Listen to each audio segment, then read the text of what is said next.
right, welcome back for, what are we calling this? Another Pointless Automotive podcast? It is, yes. It's so pointless we forget the name of it. Yeah, we're living up to that. I know. On the schedule today, guys, we have 80s and 90s car trends that we miss dearly. Yes, we should bring them back.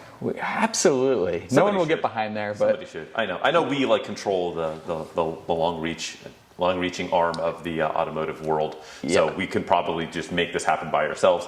But yeah, we should do that. What else are we going to talk about? I think we're going to talk about dream car garages and set some really cool ground structures in place that you have to follow when you set your garage. So I think we're going to challenge each other a little bit here. Dream car garage challenge. Yeah, I think this will be a fun episode, guys. Absolutely. So starting off with the 80s and 90s trends, I'm going to kick it to you first. I think this is a good bounce back and forth kind of exercise. Yes. So, yes. What do you want to see come back, Frank? What do you want to see return to us? Exhaustive list here. So I think I'm going to start with one. Whatever happened to the T-tops, man? I want T-tops. I'm sure it's on your list. It's on my list. Of course it is. Everyone wants T-tops. There should have been T-tops. Not a Targa roof, a straight up T-top. Straight up T-tops. Yes. I can support it with some science. Ooh, if you'd like. Spit some science, bruh. T-tops. Rigidity of a coupe. It's like having a fixed roof still when you have the roof up there. That's right. And you get the open top goodness, albeit a little bar down the middle, but who cares? Okay. That's all right. I'm a fan. Yeah, I think T-tops throw them in the should trunk. Come back.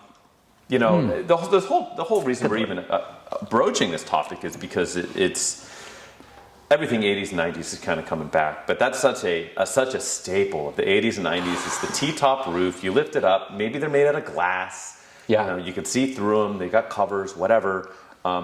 It's just a good look. They're fun. There's not a whole lot of trade-offs as far as like weight penalties or anything like that. Storage is usually nicer than a convertible top. You can usually put it in the trunk. There's usually a little storage bag. And you don't have like the same kind of leak concern until you end up with an aging soft top or any of that, or even a sunroof to some degree. So yes, I want the T-tops to come back. Well, apparently I agree because it's on my list as well. Brilliant. So, well, what else is on your list? Maybe it's on mine. We will see. Probably is. Yeah, I've got some things here. I'm going to start off with Tacky body cladding. Ooh, okay. So, all right. So, screams in Pontiac. Okay. Yeah, the tacky body cladding. Shoot, is the new EV Hummer in my brain? I'm closing my eyes and I'm picturing it. Does it have tacky body cladding? It kind of does. I see some of it coming back, right? Yeah. But I'm talking about the over-the-top. I'm talking big side skirts, big lip extensions, rear spoilers, and just tons of cladding down the, like you said, Pontiac. Tons of excess cladding. And yes, tack that plastic on, baby. Yeah, often used to distinguish slight performance bumps. Like if you look really closely, you might see that that's the performance car because look at all that extra plastic. Or it's the same plastic, but it's smooth and painted, so you know body color matched. Like the Bonneville like SSEI. Oh, don't even get me going on that bad boy. So yeah, okay. So body cladding, I want to see it come back. I want to see fake vents. I want to see big, like bulging, weird ripple designs down the side. Can you go too far? Like, can you go like, what was it, like the Zender body kits from the 80s and stuff that they put on, like, you'd have like this super clean, like, okay, fair enough. Yeah. 560 SL, but they put these like, all this like Testarossa side strafes down the side and all that. So the body kit stuff might be too far, but I'm talking about the factory option. Like my example would be Taurus SHO, where it's like from the belt line down, it's a party. And from the belt line up, it's like a normal sedan. It's the mullet of cars. Yeah. Yeah. Party in the bottom. Exactly. Party in the bottom. Again, college nicknames. I don't... I'm sorry you gave up on that. I don't have that on my list, actually. I do have something close, though. Yeah? Factory vinyl side graphics. Ooh. So, you know, maybe not the full-on, like, teal and magenta splash graphics that you had in the 90s, although that's... Right. That's fun and that's interesting. I think that belongs in its own time. But more of like the, and you'll see people or you'll see builders go out and they're like, oh, we made this tribute car, and it'll be like a 1986 Toyota pickup, and it'll have the the yellow, orange, red, brown, like Heck you know, yes. side stripes down the side, like a hockey stripe, or maybe some scripting down the side. And I think, you know, the new Integra made kind of a piss poor attempt at that with the Integra script down the boy. side. I think it's just not good. That's not what I'm talking about, but more of, or you would have the first gen 4Runners in the 80s and 90s Toyota pickups with like just the white print graphics or dark brown print graphics down the side. The first gen Raptors were kind of cool. How they had like that splash and like sometimes it said Raptor. Kind of like that. That's cool. Kind of like that, except I can do with more of that on like even the more mundane Oh, heck yeah. models, you know? Yeah. And yeah, I think we need more vinyl side graphics. That's kind of similar to the cladding, but yeah. That was a staple of the 80s and 90s. What else is on your list, my friend? That's very cool. I'm going to go ahead and say something that I actually really do enjoy. Large greenhouses. Yes. Dude. I think we'll get it though. We won't, and here's why. We know it's safety, right? Yeah, there was no airbags. There was no pillar protection. I mean, I just love, but there's the safety. Look at this right here next to us, this E30 BMW. Fantastic greenhouse. Not a blind spot. These really skinny pillars. Almost everything from the 80s and 90s, though, man. Yeah. 'Cause, like, you could just, the added safety was you could see everything around you. You could see the world around you. It's like active safety versus passive. Correct. Because there's no crash stuff up here. We know this thing probably crinkles if it rolls over. Sure. There's no side airbags. There's no pillar airbags. Yeah. That kind of stuff is what made cars now so hard to see out of. Mm-hmm. Even like regular small cars nowadays, it's just, there's so much body, there's so much stuff in the way. You've got airbags in every pillar. And it made in a the car roof feel rails. big too. Like now cars feel more closed in, more like cushioned, more, I don't know, more isolated. But back then it was like you were in this big glass structure. You could just, it felt so great. It's so good. And I hate getting into like a modern, like let's say a modern crossover. And you've got this huge blind spot with these A-pillars that are, you know, 8 inches thick at the Massive. base, and you got a big mirror, and then whatever, and you build in a blind spot. Like you go to turn around a corner, and you got to like lean around the pillar to be able to see where you're going. It's ridiculous. And then you hop into something like this E30 or anything 80s, 90s. Galant is the same way. A lot of that stuff. Just, the greenhouse is incredible. You've got all this visibility. Look at this rear window. It's the actual whole back of the car. Whereas now in modern cars, it's almost like it's a little I know, and it's shrunken funny. down It almost makes me feel like that's why backup cameras became first prevalent and then mandatory. Didn't need them back then. Yeah, you can actually see. And there's more to it. Having a backup camera is nice, I'm not going to lie. But also having visibility while changing lanes and driving down a twisty road with A-pillars you can see around. Go figure. I know. That's a good one. I dug that one up. Yeah, greenhouses. We miss them. I do. It's not easy being green. I want that greenhouse. No. I think some of these I'm going to skip over almost because they're too obvious. Okay. But let me take this. I want to talk about one that's kind of already back. Light bars. Yes. Good old light bars. Love it. And they're coming back with the EVs. And I touched about this last week real quick when I was talking about the 3000 GT Sure. revision in an EV world. But light bars are coming back, and I'm not mad about it. I'd like to see them on more things. Right now, it's almost like just a show of tech. Like, ooh, it's an EV, and look how technical we are. So we have this light bar. And there's some other cars that are doing that. But we have LEDs now.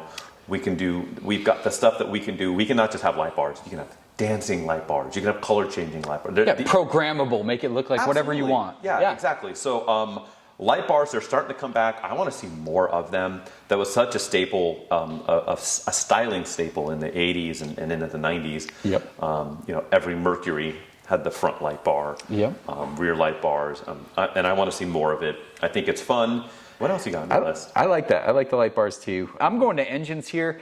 I miss Revy low horsepower engines. Okay. Yeah. Like not turd boxes or super fuel economy minded engines. I'm talking about SR20s. I'm talking about quad 4s. I'm talking about engines for a GE Toyotas. That 2ZZ engine was bringing it back too, right? A more modern version. Absolutely. Everything's turbo. Everything's low-end torque, immediate horsepower. I want drama, damn it. And to get horsepower, back in the day when we weren't using turbos on everything or like super crazy direct injection, other things like that. We used technology that spun an engine at a higher RPM. Well, what's cool there too is, and even that, let's say, okay, modern world emissions, we have to have turbos. I think most really fun cars are deeply flawed. Sure. And I think 80s and 90s, you had turbo cars that were deeply flawed. And how are they deeply flawed? Turbo lag.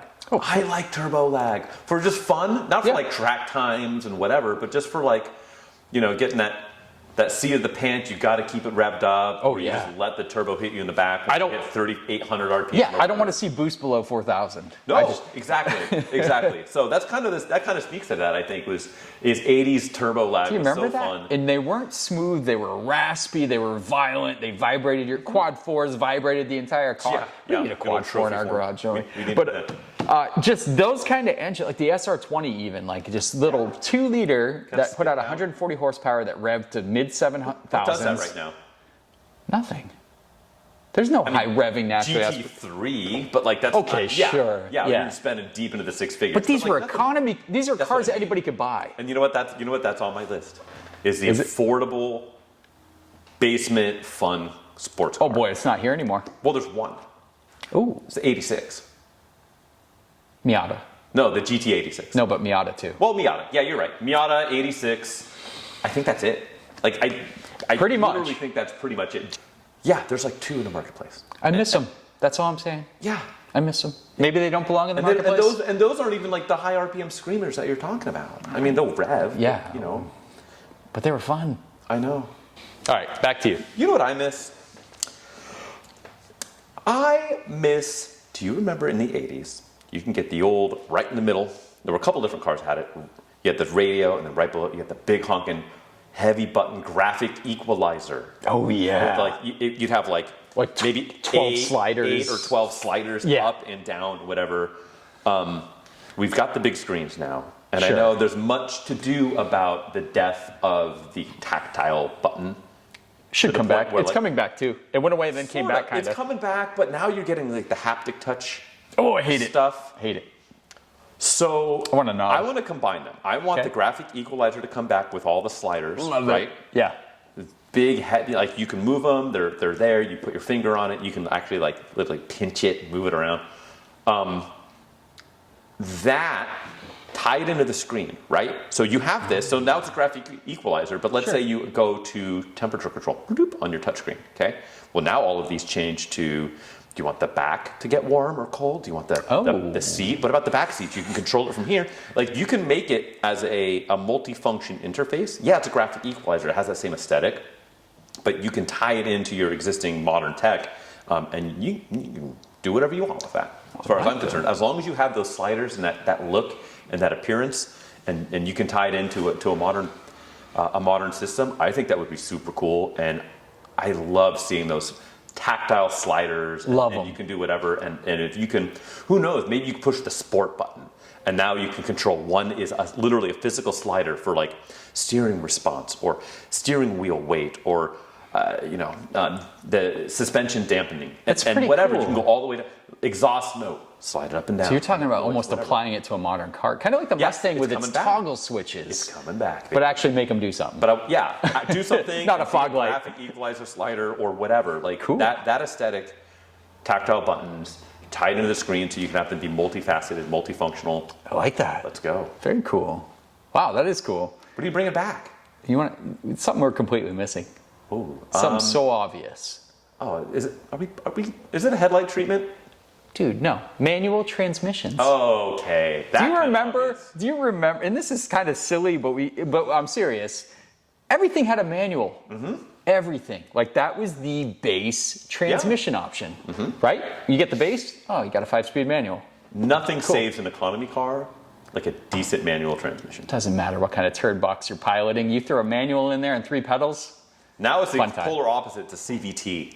You get your Versa Note with a CVT, and then you cry yourself to sleep every night. And you should. You should. You should. You should. But so that's what I miss. I miss the availability of a manual. I miss that if you get the base, you should assume it's coming with a manual, and that's the default transmission. Here's the thing: out of all the things on our list, that's I think easily the least realistic one to come back, and that makes me maybe the most sad. True, but this is a missing list. What we miss. I miss. I think we both missed that. I would love to see it come back. That's the one that's the most doomed, but probably the one I missed the most. I agree. That's the top of my miss list. I think we looked over it, but I think if we go to a modern dealership and we look at all the new inventory, we're looking at less than, it's got to be 5% or less. Yes. Manual. But if you go back to like 1988, Yeah. what is it? 70%? Sure. Or more manual? Unless you're in Europe. If you're listening then you're from at Europe 90 right something. now. 90 something percent. Yeah. Oh yeah. Heavy. God, I miss Manual it. transmission. I miss that was the default. Yeah, you can spend a little more and get an auto. Good for you. But Yeah, now so you don't even have the option. you can't even get a spend, manual. unless, or some of them are, you have to spend a lot more to get this like super limited, like top end performance. Stripped trim down to get your manual. Porsche performance version. Yeah, exactly. Agreed. And But so it's. I miss that being the default, man. I'm know. a simple man. Just I know. throw a manual in there. I know. Yeah, Leonard Skinner wrote about that. I think. That's it. I've got one. Mm-hmm. It started to come back a little bit. Not much as light bars. There's a couple of things. I'm a huge sucker, and I really miss two-tone paint. It's on my list as well. Two-tone cars are so good. I can't think of a single car in the 80s or 90s where it came in either a two-tone or a monotone, and I don't prefer the two-tone. It's so cool. It's so good. And there's a couple of things now. Like you can go out and get your Nissan Kicks, a car nobody cares about, and Sure. you can get it like blue with a white roof or whatever. Like you can kind of get like just the roof a two-tone. Minis and did stuff that like for a while. Minis did that. You get the Union Jack on the roof or whatever. And there's a couple. FJ Cruisers did it. Yep. The new Defenders do it.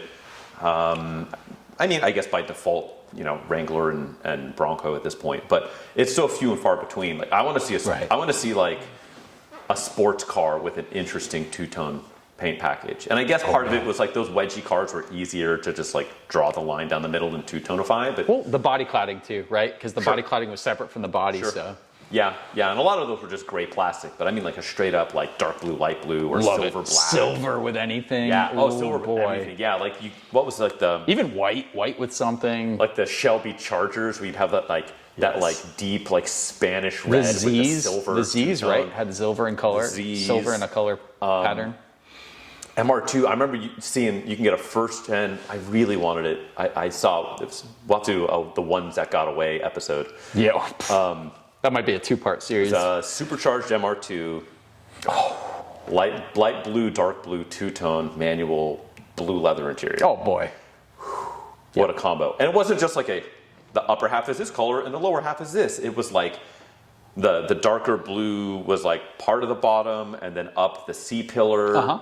And it was all. I bet it was listed for $65,000 to $7,000. Oh yeah, now it's a $20,000. Can't find it. Yeah, it's unobtainium. Two-tone paint. Love it. You got a couple more before we? I do. wrap this Just a thing couple quick shots, piggyback off that. up? Yeah. This isn't its own thought, but body matched rims and wheels. Yeah. Those were Good great. lord, that was good. There was always some special edition. Gallant VR4s. Gallant VR4s. Came with body match. You can get a Mark III Supra, I think.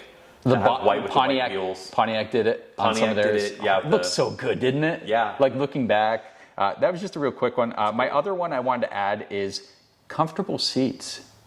Yeah, right. Dude, what happened? Everything's a sports seat now because it's so cheaper to make. Do you remember hopping into, like, speaking of the old Pontiac Bonneville, where there's a center control panel for every seat adjustment, and it's like Yes. a big cushy seat. Yeah, with the big buttons and Yeah. like the tufted seats. I want to pull that lumbar out slightly more. I want that lateral support to bulge out. My younger brother, his first car was an '86 Cressida, Oh yeah. and it had the big tufted cloth seats, the big buttons and all that, the bench seats. Bench seats.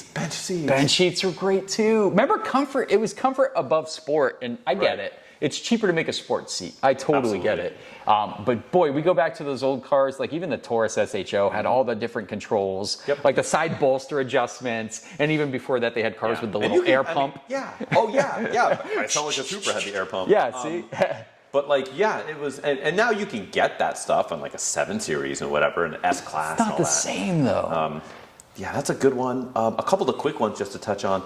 So I mean, pop-up lights is obvious. I don't, we all miss the pop-up lights. We miss them. I wish there was a way they could come back. I know they like gut pedestrians or whatever, but like I feel like they should make them like they can squish back in or something, and it's like speed variable, so like it fights the wind. Maybe they could pop up under a clear glass cover, so you still get the look, but it kind of defeats the purpose. Yeah. I don't know. Digital gauge clusters, not like modern ones, but the old school. Yeah, those Ooh. were good. Those So were good. Those were really good. Yeah, that's a good list. I think we hit a lot of stuff we really do miss. I don't think they're coming back. Probably none of it's coming back, but Light bars are coming Light back. bars, fair enough. Two-tone can come back. I mean, Two-tone. these things It can all technically. T-tops could come back. Maybe. I remember T-top, but T-tops was simply the answer for rollovers. They didn't like convertibles, so T-tops was People are still pretty paranoid about rollovers, though. I don't know. Get out of here. T-tops, bring Just them rolling back. their car over. If you're rolling the car over, the least thing you got to worry about is T-top or Exactly. convertible top. What are you doing? What are you doing, buddy? I know. Come on now. So we talked about the whole dream car garage thing, and I think it's one thing to be like, you have an unlimited budget and a 87 car garage. What are you putting in there? And I don't. Of course. That's we're more pointless than that. We can't do that. Absolutely. I think we got to make it a little bit more challenging. And so I think what we want to do is, and we haven't vetted these past each other yet. Nope. In any capacity, it just spit out like, if you can fit 3 cars in your garage and they all have to be whatever, check these boxes. What would it be? I'm going to throw one at you. I'm just gonna shoot from the hip. You ready? Yeah, let's do it. And there are just like before. There's almost no wrong answers. Okay. You have a 3-car garage. Sure. You need to park 3 full-size sedans in it. Okay. Full-size sedans. What are you going with? Just 3 full-size sedans. 3 full-size Money, no object. sedans. We're going money is no object. Okay. Money is no object. Wow. Sedan in the sense that it has to be a 4-door? 4 doors, full size means like you push it into your garage and then like you are sweating if like the garage door is going to hit it when it closes. Good Lord. Okay, here we go. I got to have a Maserati in there. Quattroporte. Ooh, okay. You going like quad 1? Like are you going early? Oh yeah, Like we're going 60s? super early. Okay, Yeah. that's a good car. Just good looking, right? that's a good Beautiful sound. Yep. And that's actually a Maserati worth holding on to. Quattroporte 1 is a really good car. So that's what I'm putting in there. That's for my like date nights, going out somewhere nice. That's you right. know? Yeah. Going So- to sock hop. Boy, for other sedans, I'm going to go with the first gen SHO. And I know I've owned one of those, but that's such an icon. It's such a cool car. That's a good car. And That was full size manual. at the time, I believe. Yeah, 4-door, plenty of space, great good one. seats, great engine. Yeah. Keeper. And it's got to be short on the list of like full size sedans with a manual. Right? Absolutely. Yeah, and a sleeper, like a total sleeper. Looks Yes. like just a grandpa car and just smokes tires still. Good. You got one more space to fill. One more sedan. This is tough. Maybe I go for a high-speed modern car, so I'm going to go with a Porsche Panamera. Ooh, okay. So get my Porsche in there. You're going fully loaded. You're going Brand new, loaded. Turbo S. A Turbo S. I don't want to worry about maintenance. It's got a warranty still. Okay. Lots of That's a smart play. More power than it needs. Good looking. Sure. The new ones are kind of good looking, actually. Yeah. They're starting to look more like a shooting brake kind of wagon design. And then you can then get it in wagon design form too, right? Yeah. That's a wagon. It's not a sedan. True. But you're there. Technicalities, loopholes. But anyway, yeah, I get a Porsche Panamera. I think that's one of the biggest full-size sedans that's like really competent speed-wise. So I've got my Maserati for you looks. maybe go like Bentley or something like that. True. But yeah, I got my Maserati for the looks and the special occasions. The Porsche for just tearing up the highway. Yes. And then the show for that vintage love of cars I need. Brilliant. Yeah. Well, I have I threw a couple of quick ones on there that I thought we didn't cross over on a single one. So I picked very similar to the Quattroporte 1 at the same era. I'm going 300 SEL 6.9. Oh yeah. Big grosser motor in it, just absolute terror. Incredibly cool car. So good looking. Yeah, I mean it went from like luxury, just sports car, not even sports car. I mean, it became one. They rallied them. Yeah. Oh yeah. They made their bed in the rally scene. I also went with a full-size sedan that had a manual. but I'm going a little different. I'm going the E32 7 Series. Okay. So that's like the 88 to 94 7 I think Series? that's about right. You can get a 735i, so that's a short wheelbase, with a 5-speed. So the big 6-cylinder with a 5-speed, they're pretty uncommon. If we're talking full-size sedans, in this full-size sedan, Jean-Claude Van sedan, Dream Garage, I have to have a slice of American land yacht. Mm-hmm. You just have to. Just to putt around, like that's, out of this list, it's like, yeah, maybe the 300 SEL would be 6.9, like that would be the movie night, date night car. Yeah. You want to go low and slow, I think you need a 70s land yacht. I'm going a late 70s Lincoln town car, like a 76, 77 town car. Oh. Absolutely enormous. I'd want it mildly lowered, and that's it. I pick your color, burnt orange, go full 70s, avocado over avocado. And we were talking about 460 V8, comfy seats, sink into. This is all there is. Oh boy, it's you've got double bench. You can go put 6 of your closest friends in there, just front and rear, and just go. Wow. So that's how I would round out my full size sedan garage. I think Lincoln Town Car. Okay. Yes. Got everything just about covered there. That's it. I think. Yeah. I'm 3 different continents. That was challenging to put sedans. Here you go. Yes. 3 garage spots. Oh, so we'll keep the garage size the same. I like it.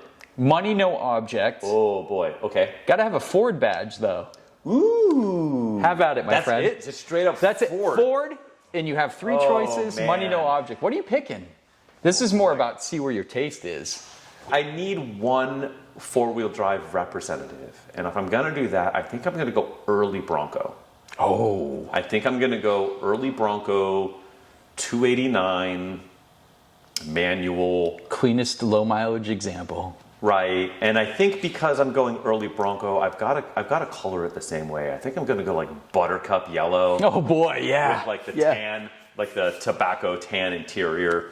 I think that's what I'm gonna go with. Put me down for one or OG Bronco, and I know it's kind of objectively not a great car, but it's just so good.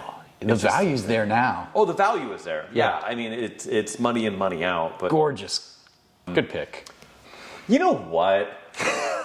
Here we go. We're going money is no object. Out of all those Ford GT cars, I'm picking one I didn't even think about. I'm going to get me a Ford GT90. Oh. Do you remember the GT90 concept car? Oh, we're doing concept cars now? Money is no object, my friend.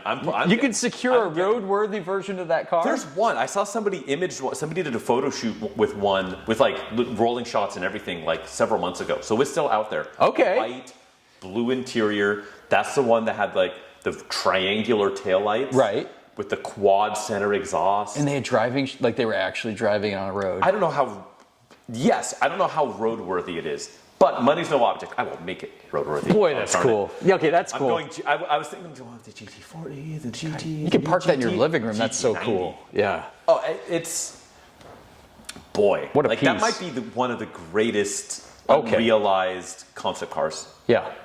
That I can remember. I mean, there's a lot, but that one's really cool. Okay. I mean, I'm not going to go like old Aerotech, but yes. That's good. Wow. I'm going Ford GT90. So I've got a Bronco parked next to my mother effing GT90. How good is that garage looking? You know what? I'm going to get straight muscly here. Oh.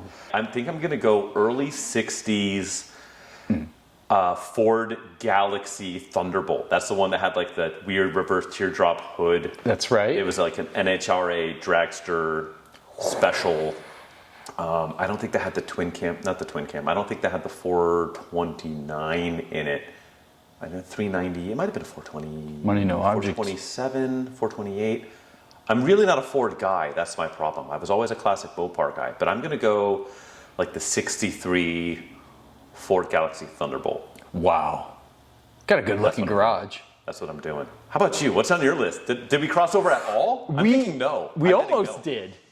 We almost did. Because you got one of the GTs, right? Of course. It's the 05? No. Oh, you okay? You went GT40. I went GT40. You went GT40. God, timeless. That's a legend car. I mean, Ford versus It's an all-time. Ferrari. It's How good are they looking? They're so small. If you ever stand near one, you're just dude, it's like it's a Miata. It's like it's literally a it's like Miata the belt line footprint. of this E30 right here. Wild. Yeah. So I love those. I love the rawness. I do like the ones from the mid 2000s, but I'm going to go all the way race car because it's just they're worth if you're so gonna much. have a race car, and it's gorgeous. I want one that was raced. I want a Gulf livery on it. I want money no objects. Oh right? yeah, you want like straight up, provenance and whatever, a finisher at some race. What a centerpiece in your collection, right?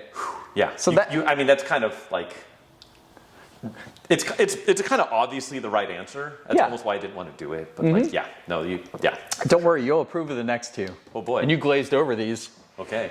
Second one. What was Ford really good at? More recognized in Europe, this car. Are you gonna go RS 2000? Close. Okay. Escort Cosworth rally car. Yeah, that's full good. rally spec I didn't Cosy. even think about Ford Europe. I know Ford you Europe didn't. Is so good. I know you didn't. So Cosworth I would rally go RS 2000 with the dual stage spoiler. Yes. I want full rally car, That's just a in good mint car. condition, Brilliant car. with its livery, with its racing Yes. gear on it. Oh, yep, Ford Europe. Oh boy. you bet. And here's something we might have skipped over, and I don't think you thought about this one. Boy, you've got two straight up race cars. What's the third? I do. So this is a street car. Okay. Questionably. We love Fox bodies. We didn't even think Yes. about Fox bodies because they're so common. That's not really For a money, no second. object. Okay. You know Yeah. what one is worth a lot of money though? Which From one? the 80s? Which one? The Cobra. The Cobra R? Yeah. Yeah. With the body kit, with the high performance engine, the Yes. cladding we talked about. How much cladding is on that car? All of the cladding. All. So they had the regular Cobra, and I don't mean to say regular because that's now a $30-something thousand Yeah. car. But Yeah. the Cobra R's, I think you're right, early 90s. I don't know if it's 1 or 2 years, but good Lord, that car looks so good. Yeah. It's like the best looking Fox body. It's like take a Fox body to 11, all the cladding. Talk about a car where the wheels are perfect on it. It's absolutely perfect. The wheels match that car Everything. perfectly. Everything. Yeah. So, Good color palette. in Gotta your go teal, choice. right? You gotta go straight up teal. Or red. I mean red. I The guess red is the is right good. answer. The teal is good too. I go for a low White. mileage, clean it, even white because the body lines were insane. Yeah. So I go low mileage, mint, Ford Mustang Cobra or Cobra R if I can secure one. Money no object doesn't Boy, matter. not a lot of room for the kids in this lineup, huh? The rally car, come on, we can go anywhere. Okay, duck under this bar. Yeah, get hold on back to the seat. roll bar, guys. Exactly, it's padded So- for your safety. My logic between these choices, I like the vintage history. I think that looks great in the garage. yeah, Good start. GT40, wonderful car. Right next to an Escort Kazi. How cool would that look? Yes. Some of the best Ford heritage racing. And that Mustang Cobra from the best period, the Fox body. Yeah. Oh, that's my lineup, man. Okay. I'm sticking to it. Okay. I'm glad there were no crossovers on that. Zero crossovers. None. But both our garages would be absolutely stunning. That'd be ridiculous. Ford. Ford. Have you driven a Ford lately? This one's a little different, and it's a limited choice, more limited than the ones from before. Oh, boy. An all Japanese homologation garage, 3-car garage. I'd like the 3. We're gonna stick with 3. Only Japanese homologation specials. Wow. So it goes against my religion, technically, if I don't pick Galant VR4. Yeah, that's one of them. That's on the board. That's a good So one. I'll take a Galant VR4, super low mileage, all original. No, but we're going no budget here. No budget. Yeah, No so budget. the cleanest one I could ever find, a low number 1. Yep. Maybe number 1. I know Sure, it's impossible. Let's go with impossible Number land. 2000, So yeah, I number want 1000. that. I want that one. Or it's a 92 in Kensington Gray. Yeah. You know, whatever the rarest one I can get. Sure. That's one of them. Okay. I'm going to have to go with a Celica All-Track. Which one?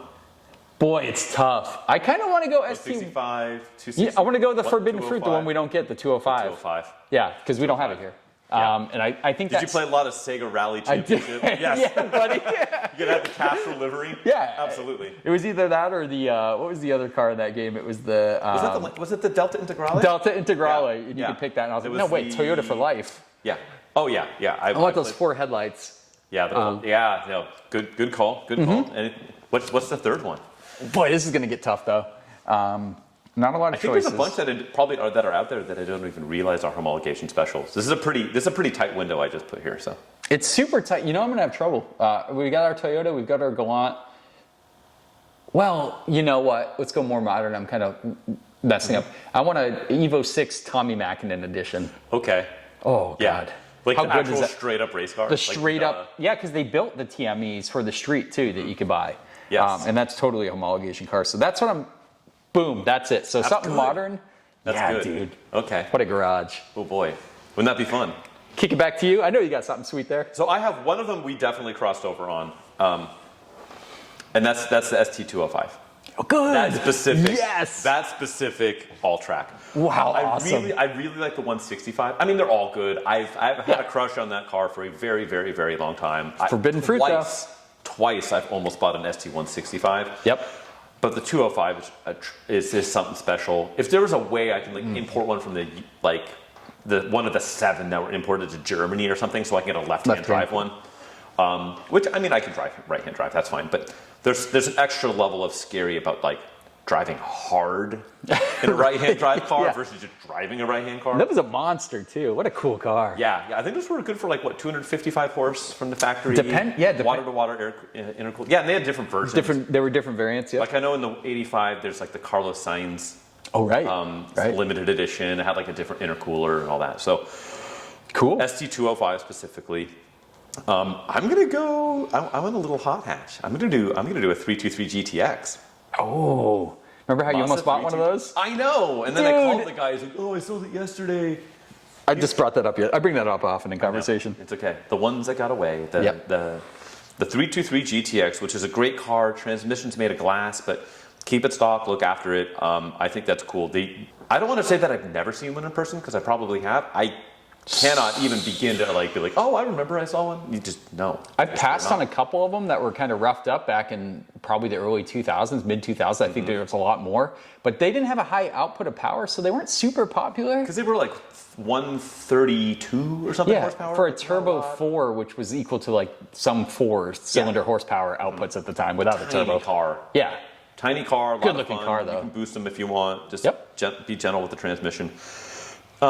And then it's just the VR4. I mean, that's you kind of have to do that. But I was on the fence between that and one that people kind of don't even realize is a homologation special. The 200SX V6. Yes. That's the V6. The SE with the V6 specifically they did that as a homologation special. So that's the S12. The S13. The S13 is the drift missile that everyone buys, and now those are the 240 SXs are unrealistically. Or the 180, where it would be in its home market. Correct. Yeah. But the 200 SX with that's the VG30. Cool. The VG30 V6. Hell yeah. Because all the other stuff's all-wheel drive. I can't go all-wheel drive. I got to have a rear driver. I mean, you can, but yeah. I mean, I could. Yeah. I mean, the right answer would have been VR4. But you know what? I want to hang the tail out. Yeah, with the pop-up headlights, with the orange illuminated gauge cluster. Heck yeah. 200 SX V6.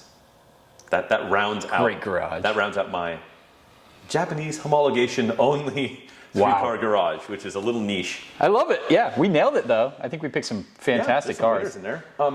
All right, you got one more coming my way. What's this garage I'm going to construct? Okay, my friend. I'm under the gun. We're going to stick with 3 is the theme, but we're going to go with utility focused. So you're going to pick a car for your drag racing. You're going to pick one for your drift racing. You're going to pick one for your circuit car. So drift drag circuit. And the old DDC, not BBC, DDC. DDC. Okay. $5,000 cap on each one. Wrench meet spokes. Okay. Yeah. What and circuit? Are you talking like road course? Regular. Course. Yep. Okay. Like SCCA special. Yeah. Sure.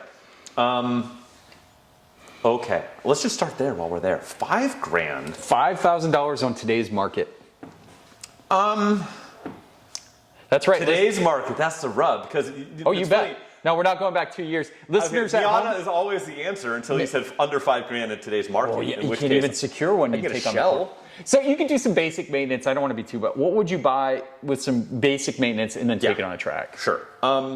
Listeners at home, feel free to play along. This is a pretty challenging one. Oh boy. Yeah, you just made my life very interesting. Start off. What do you want to start? Let's start with the drag. Yeah, more focused. I think that's a little bit more Focus. So we can go drag. It has to be American. I mean, I feel like it has to be American. I think we can go. You can't get a Fox body for $5,000 anymore. You know what you can do though? I think if you found yourself a beat down, no paint, dented on every panel, potentially salvage title, and we talked about it last week when we were talking about bargains. You get that 05 and up GT Mustang with the 4.6. Oh. You rip every piece of non-essential everything off of it. I mean, like bumper covers, window, take the support out of the hood, airbags. Yeah, you gut all that stuff out of it. If you get a messed up one, it might leave you a little bit of room to like put a cam in it or do something dumb. Hack the exhaust out of it. I think that might be my drag car for under $5,000. Great choice. Yeah, didn't even think about that. Drift. It's funny, you could probably do the same thing for drift, right? I mean, yeah, Mustang's the answer. Weld the diff and go. So drift and then circuit. So circuit, I feel like at this price point, got to be your all-rounder. I'd probably go front-wheel drive, actually. Okay. I think if you got yourself again, ugly. All of these can be super ugly. So it doesn't matter. Race car. Yeah. Yeah. Because race car. I haven't looked at one in a minute. I think you can probably get yourself an early Mini, like the supercharged Minis. You definitely, yep. But is that the what do they call that, the R52, R53? I don't remember what those are. Can't remember either. But I know what you're talking about. My Minis. The S, the Cooper S. Yeah, the Cooper S with the supercharger, with a 6-speed manual. Sure. Absolutely a riot on one of those, on like a circuit course, cone course kind of thing. So I think that's where I would go there. Love it. Then with the drift, oh boy, oof. You know what? It's got to be. It's probably got to be an E36. Yeah. You probably got to go E36 BMW. You can definitely get something that's rough around the edges with a manual, maybe a sedan. Like a 325. Yeah, 325 sedan. Gut it, chop it, cut the freaking spare well out of it, like weld the diff. Cut the rear floor. Do all the drift rat stuff. Okay. Which isn't my scene, but I mean, what you got to do, you got to pay to play. I think that thing would do pretty good. I think it'd be all right. Yeah, just put the tires at something huge. Make sure you got a decent cooling system in it because they eat up all the plastic parts in the cooling system and hit the track.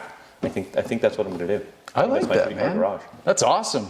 You hit them all. That's a tough one, man. Yeah, it's a good one, right? That's some good thinking. What what is your pre-curated list, my friend? Well, it's rough. It's rough. Of course, it's at the price point. It's drag race. Yes. We're going American. Okay. We're going rear-wheel drive. Okay. And I don't mind automatics for drag racing for consistent times. Yeah, if you're bracket racing, 100%. I'm going to go Crown Vic. You can get a really solid Crown Vic. You can put a little bit of performance into her. Slap some like used Vortex supercharger on it. And run consistent times all day. Yeah. That's my drag car.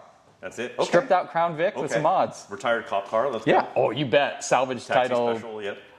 Drift. 350Z. Ratted.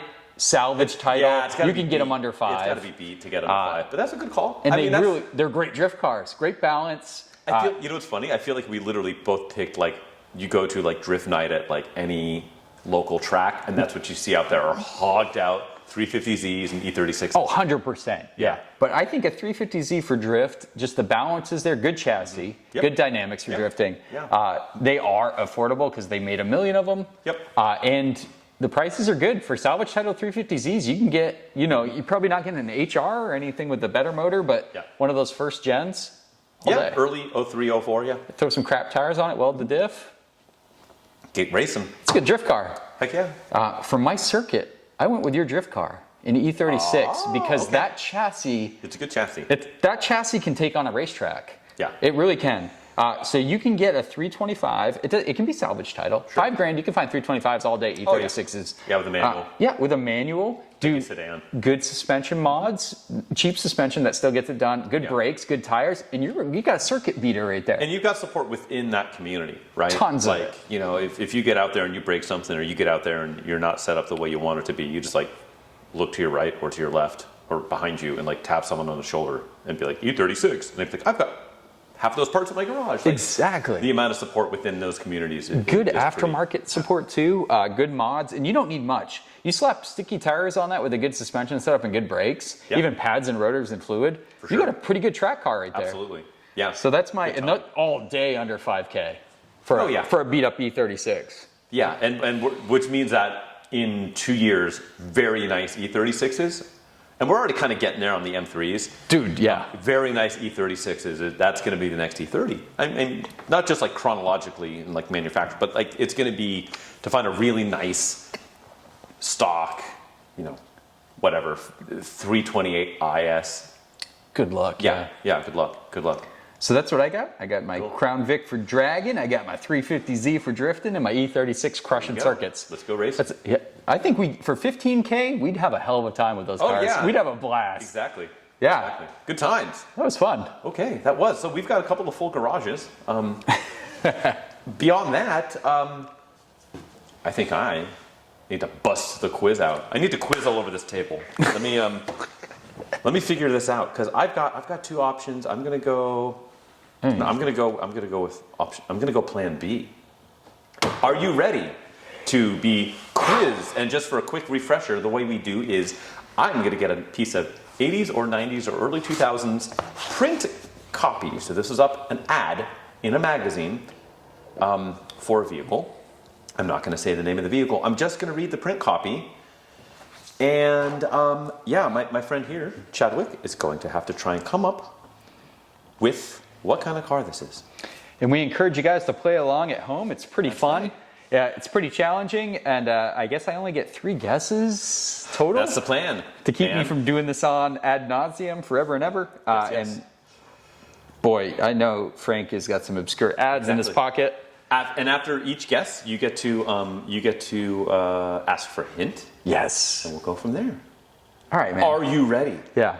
I'm ready to quiz all over you. Exactly. So this, it leads off. It's got a picture of the car. It's very period photo. I can't tell. It looks like there's maybe a crash test dummy driving it. I can't really tell. And then it says the name of the car. And it says, America's new V6 Super Coupe is on the prowl. Horsepower is back. Blank unleashes the new blank with a port-injected single overhead cam 3.0 liter V6. How much horsepower? How does 160 at 5,200 RPM sound? We thought so. And that's enough to transform the blank into a true Super Coupe. But the good stuff doesn't stop with the power.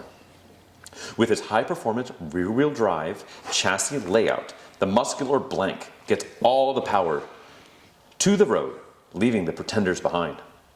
And with fully independent suspension, super quick power rack and pinion steering, power 4-wheel discs, 15-inch alloy sport wheels, and sleek new aero-tuned bodywork, the blank will definitely make a lasting impression wherever you go. Test drive the new V6 Blank today, and you will find why Super Coupes and Saturday nights were just made for each other. Extended service plan available, up to 5 years and 100,000 miles. Ask your Blank Security Plus at participating Blank dealers. The power is blank. The name is blank. The floor is yours, my friend. So, like, the first thing I think of is, like, the Ford Thunderbird Super Coupes. But there's no way you're going to say Super Coupe when it's a Ford Thunderbird Super Coupe. I don't know. We can't say the names of the vehicles. I don't know. It's the rules, man. I wouldn't think so. I don't know. What if I was to say I'm thinking a certain Pontiac? I don't know if I think they would have mentioned the engine layout in this specific car. Super Coupe. So Super Coupe. 2-door, 3-liter. America's new V6 Super 3-liter single overhead cam, 160 horsepower. That is super. Port injected. That's 80s stuff. That's port injected single overhead cam, 3-liter V6. That's super GM. How much horsepower? How does 160 at 5,200 RPM sound? Did you say SFI? Sequential fuel injection? Port injected. Port injected. Single overhead cam. So not a Fiero. Definitely not a Fiero. I think the horsepower is really close. Horsepower, you're pretty close. I'm going to say this. America's new V6 Super Coupe that is on the prowl is not built in America. Jeez. They're very loose with their use of the word Americas. See, the opposite of the one on the last episode. Right. Exactly. Not they're very loose with how they're using Americas here. It's a coupe. It's a coupe. It's not built in America.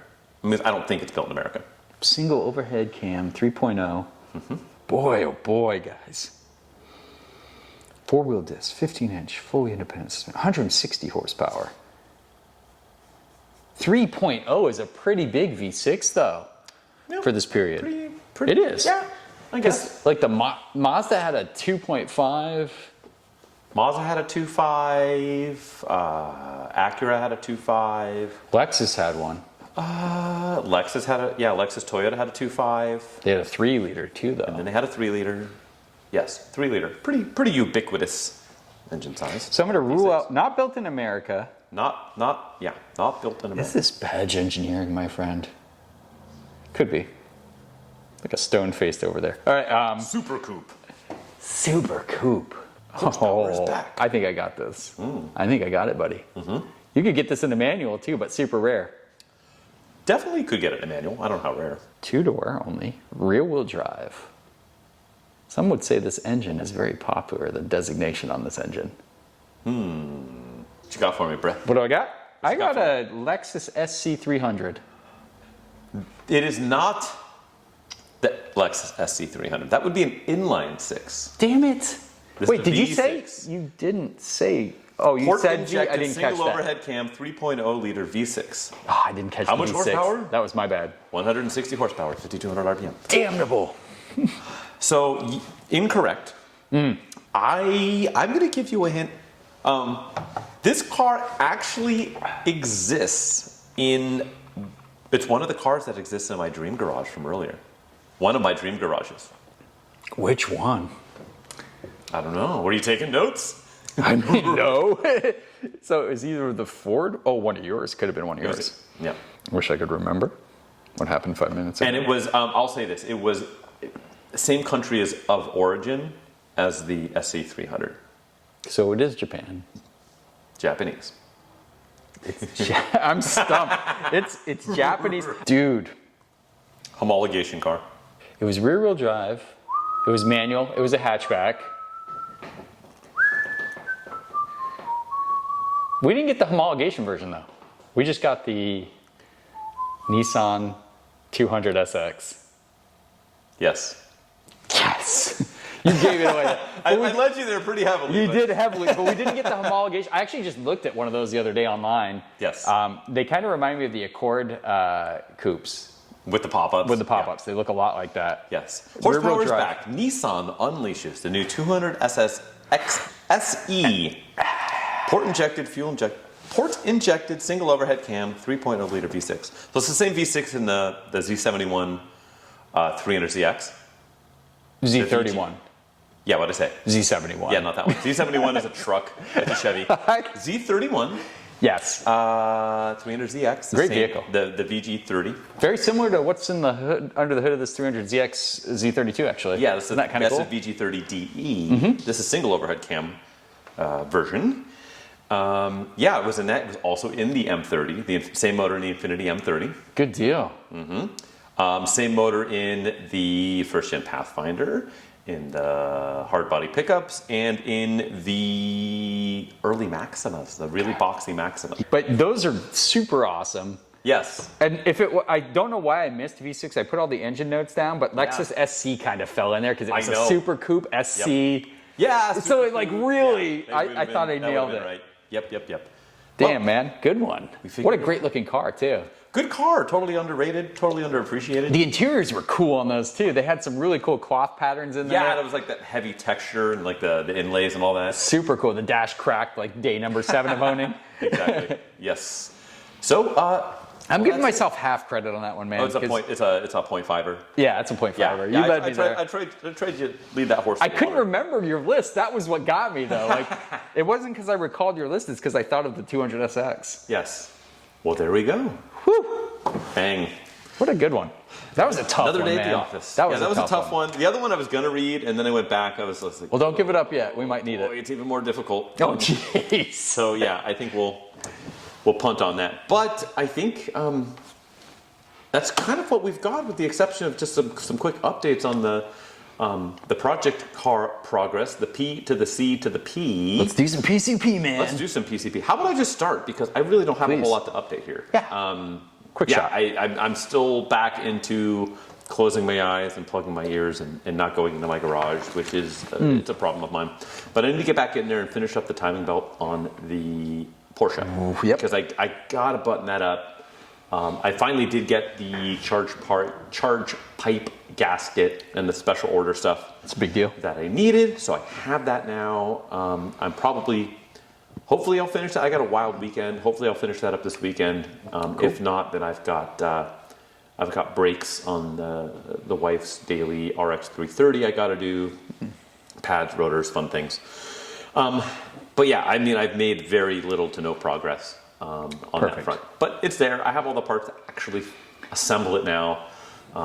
So throw the timing belt on there. Hopefully not bent valves.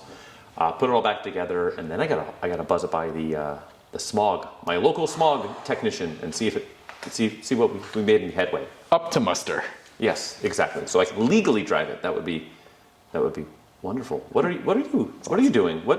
How are you abusing PCP? Yeah, abusing PCP. Not just my own PCP this week, someone else's. So it's always to get high off someone else's supply is a good strategy. Yeah. Did some regular work on the Miata, but the big thing was I had a friend of a friend that needed some work done, some brake work done on their 2008 Honda Civic. Oh, that sounds easy. Sounds cake, right? Yeah. So car had 206,000 miles on it. Sure, I'm sure everything is up to snuff and not rusted or played around with by somebody previously. Not at all, and I'm trying not to go on a rant here, but Honda's brakes. They use these screws on each rotor, and anyone that's touched a Honda brake, and I know a lot of you out there are going, I know what he's going to say, has had to follow up a mechanic who has tightened those screws down and stripped them, and then threw the tire on there and said, next guy. Right. So 7 out of the 8 screws needed to be drilled out and then extracted to get the rotors off. Sounds nice. So it like more than triples the time for the brake job, right? Sure. So that was a nightmare. God, and they don't even do anything. They're just to hold the rotor in place, mostly for manufacturing, and to hold the caliper. Yeah. Use your lug nuts, you can do the same thing. But God, guys, please don't over tighten those and strip them out. That's my PSA to anyone out there in case I'm going behind you and doing some work. The but anyway, PSA. Good Lord, man. So that took I did that an entire day. I also did an oil change. Okay. What else did I do? Basic stuff, cabin filter, engine air filter.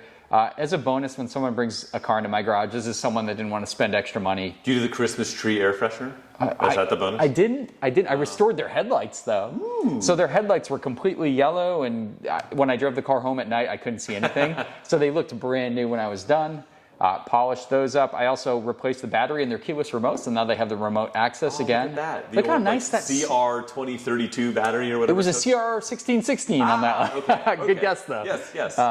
But yeah, just that's what I like to do. I mean, they turn it in for regular work. Sure. Even though the brakes kicked my butt all day, it was still nice to do those extra things and spend the extra 10 minutes and just show them those pictures. They did have a couple things that were of interest. A shop put a new CV axle, the complete axle on one side, on the passenger side.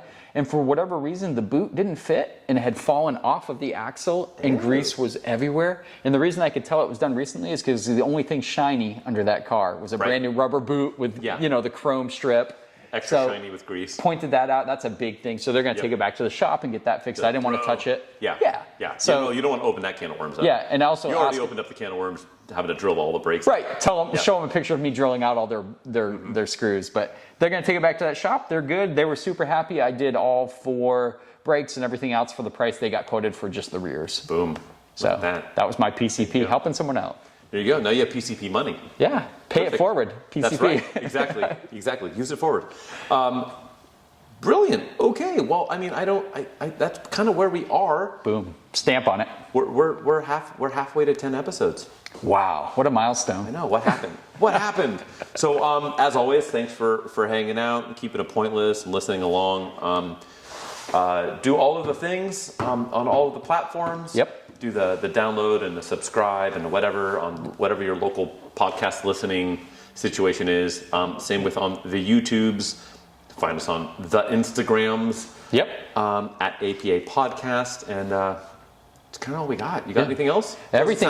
Just tell your friends. If you got friends that are into the same weird cars you're into, spread the word. Spread the word. You know, let them know and send them our way. And we appreciate you taking the time to listen to us because we enjoy this. We enjoy this a lot. It's a good time. So yes. And then also we were actually just talking about maybe we're going to do some field trips eventually. Oh boy. Maybe we'll go out and film some stuff and put the video stuff up on the YouTube channel. So if you're not already following along there, please do so. There should be some interesting things.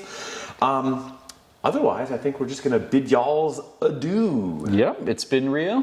It's been real. We'll catch you guys on the next one. Toodles. Take care. Deuces.